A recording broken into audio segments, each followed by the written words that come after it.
Ruchin, I'm Kaushik Sikka. and today we are going to have a podcast on the topic equation of motion for multi-component systems. Let's begin by answering a simple question. Why do we care about equations of motion in multi-component systems? Well, in real systems like gas mixtures, liquid mixtures, or reactors, components move differently. Each component might experience different forces due to gradients in pressure, temperature, concentration, and body forces. That's where the need for separate equation for each species arises. Unlike single component system flow, multi-component systems deal with varying velocities, interaction between species, and often diffusion. These equations help us in understanding how momentum is transported and how interaction between the particles affect the system. That's right, Ruchin. We will be breaking down the fundamental equations governing mass, conservation for the fluid mixture, and we'll do this by analyzing the image in front of you. So let's go and start the today's podcast. That's right, Ruchin. We'll be breaking down the fundamental equations governing mass, conservation for a fluid mixture, and we'll do this by analyzing the image in front of us. So let's get started. So, Kaushik, let's first discuss what this image represents. We see a control volume, a small element of fluid mixture, usually taken as differential people, will flow in and out through its phases. Yes, Ruchin. And this control volume helps us apply the continuity equation to each component species in the mixture. The image shows inflow and outflow happening at different phases, and we assume that some of these species might be reacting within the volume. Exactly. Now, before we dive into the equations, let's quickly refresh the law of conservation of mass. It states that mass cannot be created nor be destroyed, except by chemical reactions. Right.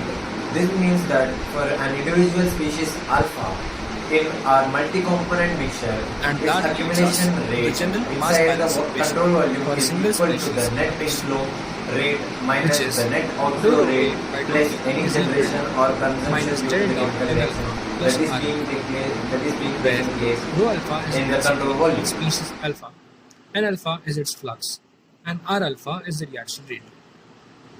That's the equation in the image.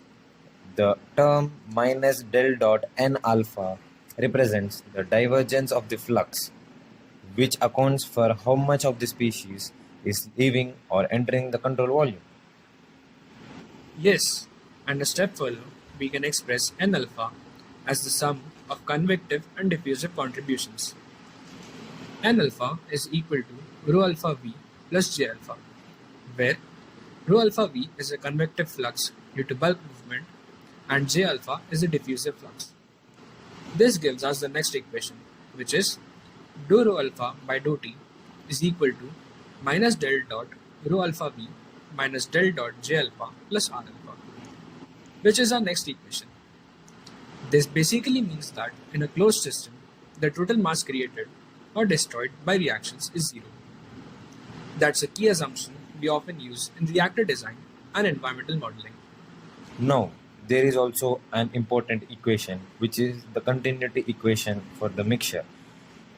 Dou rho by dou T plus del dot rho V is equals to 0. This equation ensures that the total mass of the mixture is also conserved. And the next equation tells us that for an incompressible fluid, del dot V is equal to 0, meaning that there is no net change of volume in the system. Finally, equation combines these ideas and expresses the conservation of mass in terms of mass fraction W alpha. The equation is rho times dou W alpha by dou T plus V dot del W alpha, which is equal to minus del dot J alpha plus R alpha. This equation is crucial in multi-phase flow, combustion analysis, and reaction engineering, where we track how species evolve over time in a system. Absolutely. So to summarize, we used the control volume approach to derive mass conservation equations, and these equations describe how species interact, diffuse, and react in a fluid mixture. So, Kaushik, when we talk about a multi-component system, we refer to a mixture containing multiple species. Each species obeys the law of conservation of mass, meaning its rate of accumulation must equal the net flux and reaction rate. Exactly. To understand this better, let's consider a differential volume element in a three-dimensional flow. The mass balance for each species include first the rate the rate of increase of mass of species alpha in the volume element, which is the accumulation term. So the dou rho alpha by dou t into its differential volume, which is delta x, delta y, and delta z. Second, the inflow term, which is the rate of addition of mass through an inflow across a phase at x. So flux n alpha x at distance x into its surface area, which is delta y delta z. And next, the outflow term, which is a rate of removal of mass across the opposite phase, which is at a distance x plus delta x. So n alpha x at x plus delta x into its surface area, which is n delta y delta z.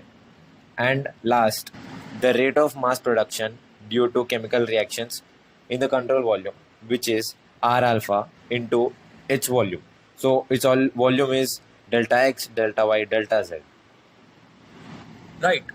Now, if we apply the mass balance equation to all spatial directions and take the limit as the volume element approaches zero, we derive the differential equation as dou rho alpha by dou t is equal to minus of dou n alpha x by dou x plus dou n alpha y by dou y plus dou n alpha z by dou z plus r alpha, where alpha is from 1 to n. This is the fundamental equation governing mass conservation for each species in a mixture. Interpreting the equation. Now that we have the equation, let's understand what it tells us about. This is the most important thing.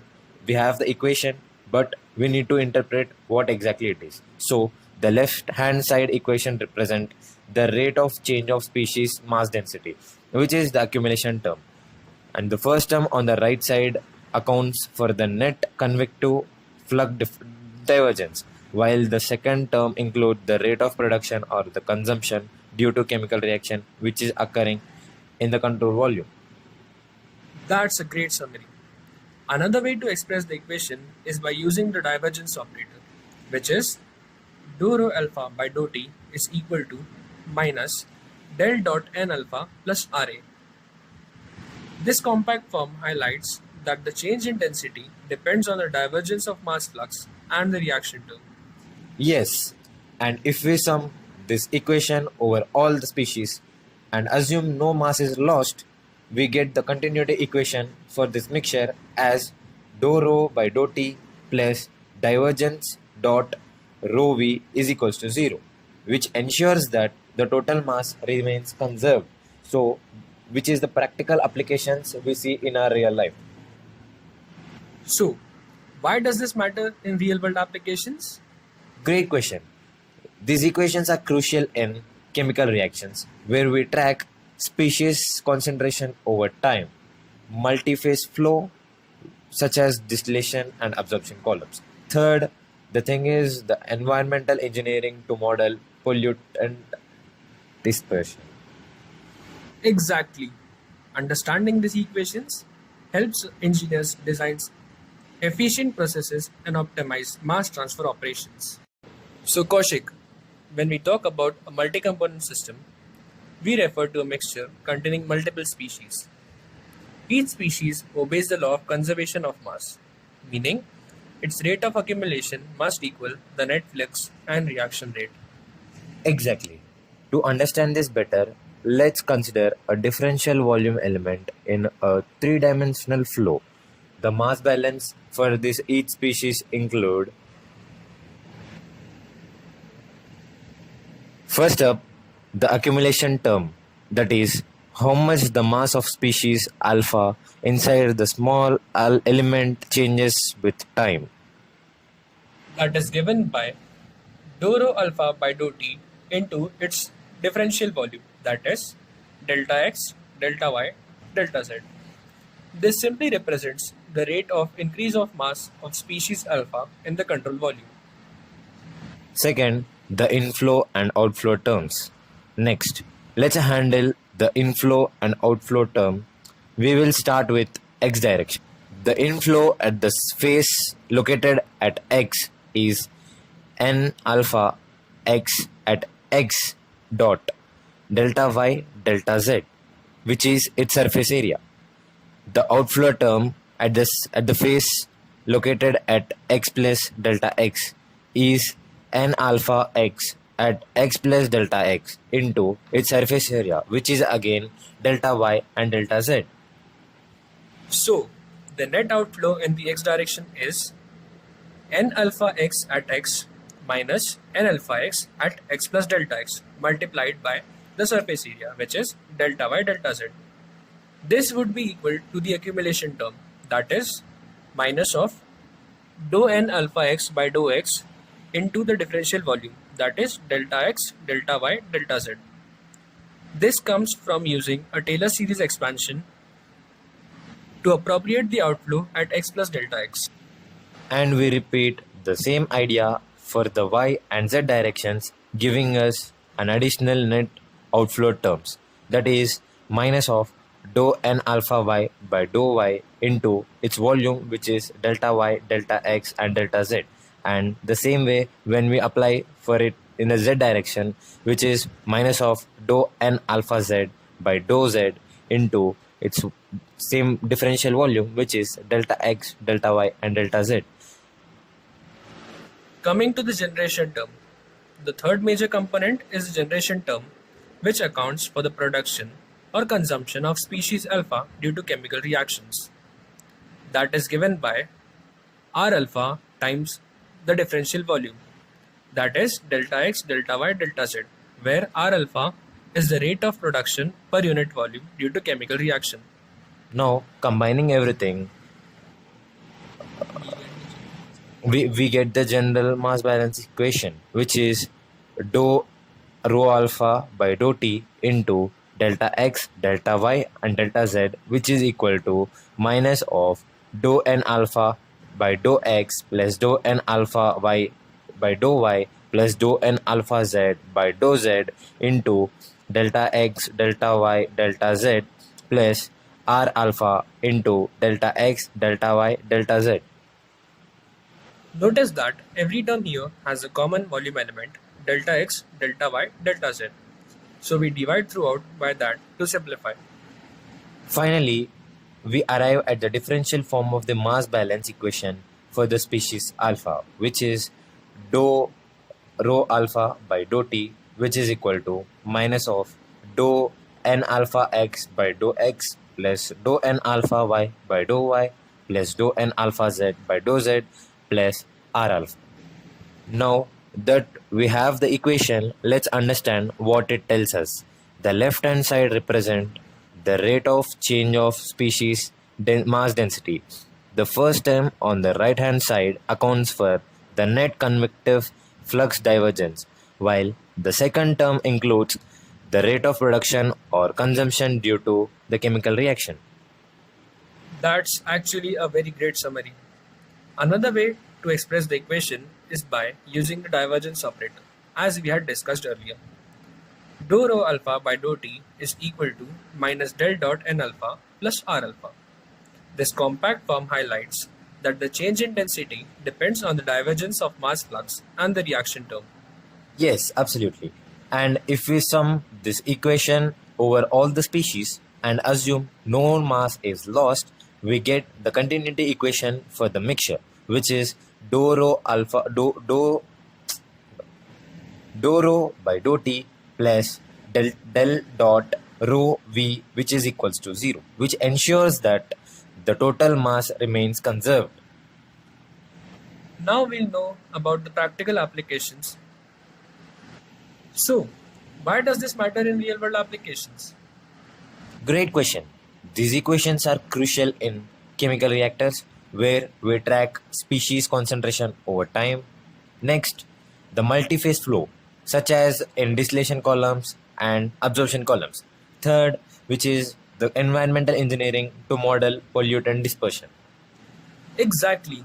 Understanding these equations helps engineers design efficient processes and optimize mass transfer operations. In a multi-component system, you have several species moving due to convection, diffusion, and reacting chemically. We describe the evolution of their densities with partial differential equations. For species alpha, the general form is dou rho A by dou T is equal to minus of dou n alpha x by dou x plus dou n alpha y by dou y plus dou n alpha z by dou z plus r alpha. Exactly. This is a continuity equation accounting for flux in all directions and a source term R alpha representing chemical reaction. Let's let's break down the flux part. The terms n alpha x, n alpha y, n alpha z refer to directional fluxes, but often it's cleaner to express these in vector notation as dou rho alpha by dou t is equal to minus del dot n alpha plus r alpha. And here N alpha includes both convective transport due to the bulk fluid velocity and diffusive transport. Right. We can express n alpha as n alpha is equal to rho av plus j alpha, where v is the bulk velocity and j alpha is the diffusive flux. Let's talk about diffusion. Fixed law is commonly used for dilute species. Minus J alpha, which is equal to minus D alpha into del C alpha, where D alpha is the diffusivity coefficient. But it gets more complicated in multi-component mixtures. We may need the Stephen-Maxwell equations. Totally. And in turbulent flows, things get even trickier. We often introduce eddy diffusivity to account for turbulent mixing. The production term R alpha. This is where chemistry enters. This is the net rate of generation or consumption of species alpha due to reactions. In combustions, for instance, this term dominates. Reaction mechanism can be incredibly complex, with dozens or even hundreds of species. Let's step back. What does this equation feels like physically? I think it's the conservation of mass for each species. Imagine a sponge soaking up in colored dyes. Each dye spreads, mixes, and reacts. The equation tracks the fate of each color. Application. It's used in everything from rocket propulsion to modeling air quality or designing catalytic converters. Substituting the value of n alpha in the above equation, we get dou rho alpha by dou t is equal to minus del dot rho alpha v minus del dot j alpha plus r alpha. Each term plays a specific role, from bulk movement to molecular diffusion to chemical reactions. Starting with the left hand side, dou rho alpha by dou t. This just tells us how the amount of species alpha changes with time. Are we gaining more of it in a region? Are we losing it?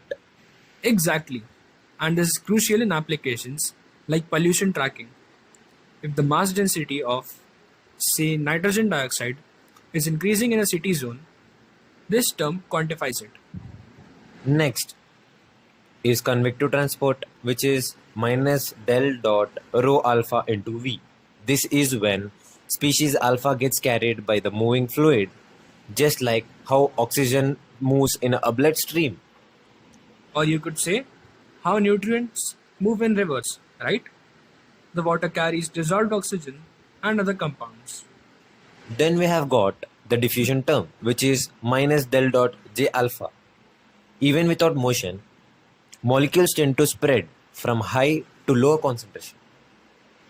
This is why a single drop of ink spreads in a glass of water.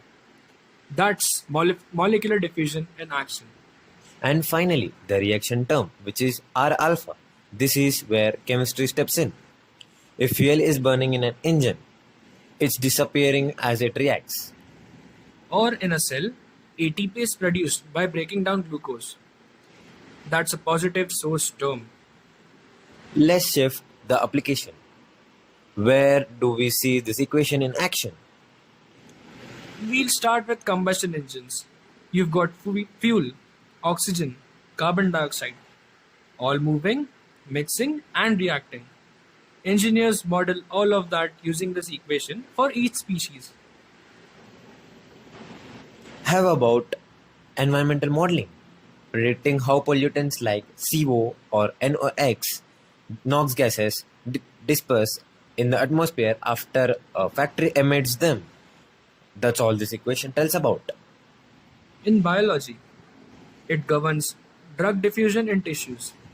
The medicine spreads by convection via blood flow and diffuses through membranes, and it may react or degrade too.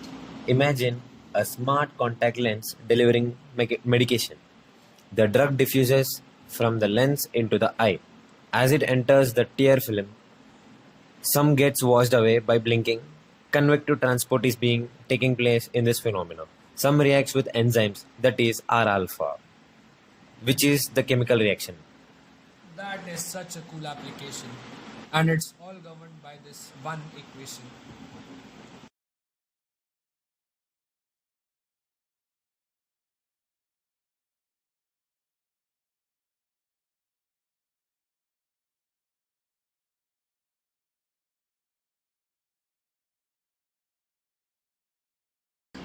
Let's start with the continuity equation for the entire mixture. It is written as dou rho by dou t is equal to minus del dot rho v. This equation tells us something very fundamental. Unless there's inflow or outflow of mass, the total density of the fluid mixture is conserved. Right, and this is a form of conservation of mass. It can also be derived from the Reynolds transport theorem, which bridge control, volume, and differential analysis. That's a pretty good point. And when the fluid is incompressible, meaning its density doesn't change with time, the equation simplifies dramatically. Exactly. It reduces to del dot V, which is equals to 0.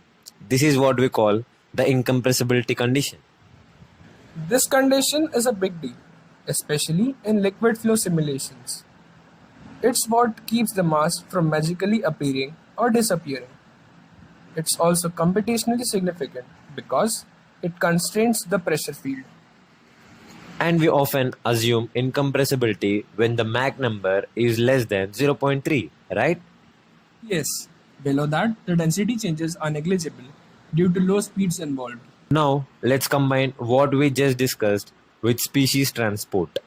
If we take the conservation of mass for a specific species and apply the incompressibility condition, we get the equation rho times dou W alpha by dou T plus V dot del W alpha, which is equal to minus of del dot J alpha plus R alpha, where R alpha is equal to 1, 2, 3, so on up to n.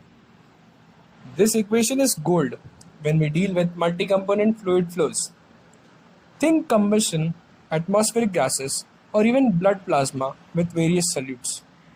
Let's unpack this. Here, W alpha is the mass fraction of the component alpha.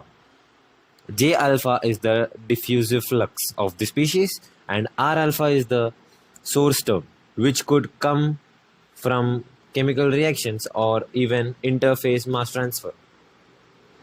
The term V dot del W alpha is the convective transport, showing how the fluid carries species around, and del dot J alpha is a diffusive transport, basically Fick's law in action.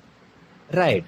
In most practical cases, J alpha is modeled as J alpha is equals to minus of rho d alpha b times J alpha is equal to minus rho into d alpha times del dot W alpha, where d alpha is the diffusivity coefficient. So, where do we see these equations being used? Oh, everywhere. In combustion engines, you track how fuel and oxidizers mix. In chemical reactors, it helps design efficient mixing. Even in biomedicine, like modeling oxygen diffusion in tissues. Also important in environmental engineering, modeling pollutant dispersion in rivers or air. Anywhere multiple substances move together, these equations come into play. Can't forget weather models. Water vapor, CO2, ozone all have their own mass fraction. Now, from computational point of view, solving these equations isn't trivial. Nope. You often need to ensure that the sum of all W alpha add up to 1, which is mass fraction. That's physical constraint. And numerically, this is quite tricky, especially in finite volume methods. Conservation needs to be strictly enforced. You also need to deal with issues like numerical diffusion, stiff reaction terms, and coupling between species and momentum equations. Here's a common question. Can I assume incompressibility for gases? Only if the fluid speed is low, as we said earlier. For high speed gas dynamics, you need compressible models. Now, Ruchin, before we dive into the numerical challenges, I think it's important we zoom out and connect this discussion to the broader field of transport phenomena. Absolutely. These equations we've been talking about are at the heart of transport phenomena. Whether it's momentum, mass, or energy, the conservation principles govern everything. Let's take a step back. In transport phenomena, we study how momentum, energy, and mass move through a system, and all of them follow the same basic structure, a conservation law plus a flux law, or a source or a sink. Exactly. For mass transport, what we are really seeing is the species conservation equation. The rate of change of mass fraction in a control volume is equal to inflow plus generation. And that mirrors how we treat Fourier's law for heat conduction or Newton's law for viscosity.